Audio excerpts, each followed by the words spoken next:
ایک صحافی کی بیلجیم کے شہر برسلز میں army chief field marshal Asim Munir سے ملاقات کے احوال پر مبنی کالم پر بات یہاں تک پہنچی کہ ترجمان پاک فوج نے اس کالم کو من گھڑت قرار دے دیا، لیکن معاملہ یہاں نہیں رکا اور کہا گیا کہ سہیل وڑائچ تباہ ہو گیا۔ یہ الفاظ ہیں پی ٹی آئی کے اوورسیز رہنما زلفی بخاری کے، اور بات اس سے بھی زیادہ بڑھ گئی کیونکہ F I A cyber crime wing Lahore کو ایک شہری مشکور حسین نے سہیل وڑائچ پر پیکا ایکٹ کے تحت مقدمہ درج کرنے کی درخواست کر دی، جس میں کہا گیا کہ سہیل وڑائچ نے فیلڈ مارشل سے متعلق جھوٹی اور من گھڑت خبریں پھیلائیں جس سے عوام میں گمراہ کن تاثر پیدا ہوا۔ لیکن سینئر صحافی اور کالم نگار سہیل وڑائچ نے بالآخر 5 دن بعد D G I S P R کی تردید اور خود پر ہونے والی ٹرولنگ کا ایک لمبا جواب دے دیا۔ سہیل وڑائچ نے اپنے سوشل میڈیا اکاؤنٹس پر ایک تحریر شیئر کی جس میں انہوں نے کہا کہ میری 40 سالہ صحافتی تاریخ کو مسخ کرنے والوں، پی ٹی آئی ٹرولز، ویلاگرز اور اپنے خلاف چلائی جانے والی مہم کا جواب نہیں دوں گا۔ کالم نگار اور تجزیہ کار کے مطابق ان کے کالم میں کہیں انٹرویو کا لفظ نہیں تھا۔ آرمی چیف سے برسلز میں صرف ملاقات ہوئی، وہ بھی 800 لوگوں کی ایک تقریب میں کھانے کے دوران۔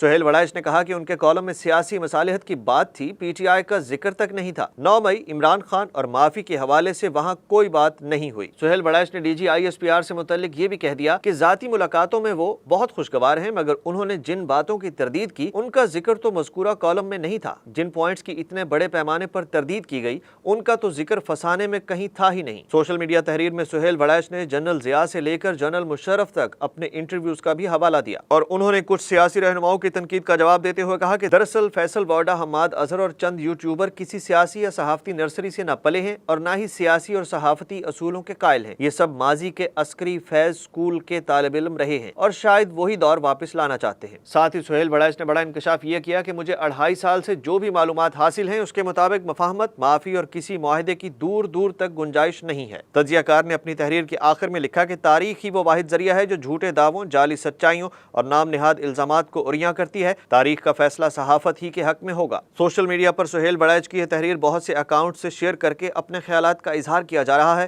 کچھ صارفین کہتے ہیں کہ تردید کے بعد سہیل وڑائچ کو وضاحت دینا پڑی، اور کچھ کا خیال ہے کہ سینئر صحافی نے بہت باریک واردات کی ہے۔ پاکستان کے کچھ صحافی ان کی حمایت میں سامنے آ گئے، لیکن کچھ نے ان پر گہری تنقید بھی کی ہے۔ لیکن سہیل وڑائچ کی تحریر کی آخری چند سطروں سے تاثر ملتا ہے کہ وہ اب بھی اپنی بات پر قائم ہیں۔